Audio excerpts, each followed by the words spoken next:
ગુરુજીને પ્રણામ સર્વેને।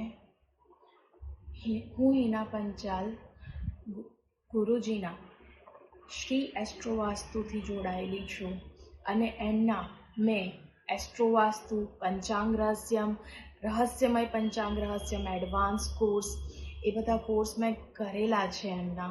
અને આજે હું પંચાંગના વિશે જ તમારા સાથે કંઈક થોડુંક શેર કરવા માંગુ છું કે આજકાલ એવો બહુ જ ટ્રેન્ડ ચાલી રહ્યો છે કે રાશિ હોય ને તે રાશિ ઉપરથી નામ રાખી દેવાનું, અથવા તો 10મો ભાવ જે હોય, 10મો 11મો ભાવ એમાંથી નીકાળીને નામ રાખી લેવાનું। પણ ખરેખર એવું પોસિબલ છે? એવું સારું હોય છે? આજે કોઈને એ જ ખબર નથી પડતી કે મારું એનાથી શું હું અચીવ કરી શકીશ કશું? એવું નથી હોતું। તમારા યોગી, અવયોગી, અવરોધ નક્ષત્ર એ બધા કયા છે એ બધાનું ધ્યાન આપીને, અને ઉપઅવયોગી, યોગી, ઉપયોગી એવા બધા કયા નક્ષત્ર છે એનું ધ્યાન રાખીને, અને તમારા જો યોગી નક્ષત્ર ઉપર તમે જો નામ રાખો ને તો એ તમને વધુ ને વધુ ફાયદો કરી જાય છે। જેમ કે શ્રી કૃષ્ણ મહારાજ જે હતા, આપણા ભગવાન શ્રી કૃષ્ણ, એમનું રોહિણી નક્ષત્ર હતું, તો શું એમનું નામ રોહિણી નક્ષત્ર પરથી હતું? નહીં ને।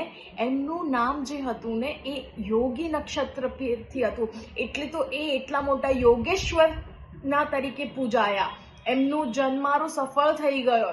અને આ એટલી જ જૂની, એનાથી પણ જૂની, વર્ષોથી ચાલી આવતી ગુરુ પરંપરાવાળું જ્ઞાન છે કે જેમાં તમને કોઈ મોટા હવન, યજ્ઞ એવું કશું જ નથી કરવું પડતું। કોઈ મોંઘા લાખ રૂપિયાના તમને રિંગ પણ જે ઉપાય ના આપી જાય ને, એ તમારું ખાલી યોગી નક્ષત્રનું એક ઝાડને એક છોડવું ખાલી વાવો ને, એનાથી તમારા કામ જો થઈ જાય તો એનાથી વધારે શું જોઈએ? અને આ એટલું જૂનું ગુરુ પરંપરાથી મળેલું જ્ઞાન છે, અને એ ફક્ત ને ફક્ત સમયના સદગુરુ જ તમને અપાવી શકે છે।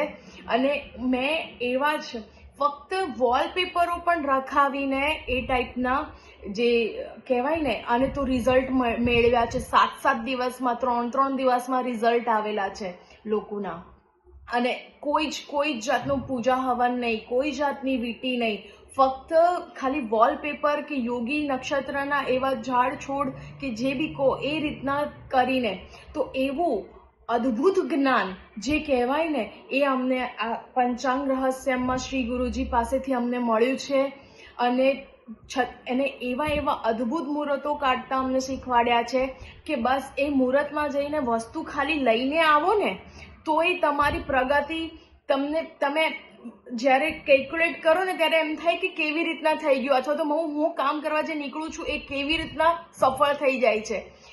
એવા અદ્ભુત રહસ્ય એમણે પંચાંગ રહસ્યમાં ખોલી દીધા છે, અને ખરેખર બહુ જ અદ્ભુત એમનું જ્ઞાન મને મળ્યું છે, અને હું એના માટે ખરેખર ખૂબ ધન્ય અનુભવું છું। અને બની શકે તો તમે પણ આ કોર્સ કરો અને આવા અદ્ભુત જ્ઞાનનો તમે પણ લાભ લો। ધન્યવાદ।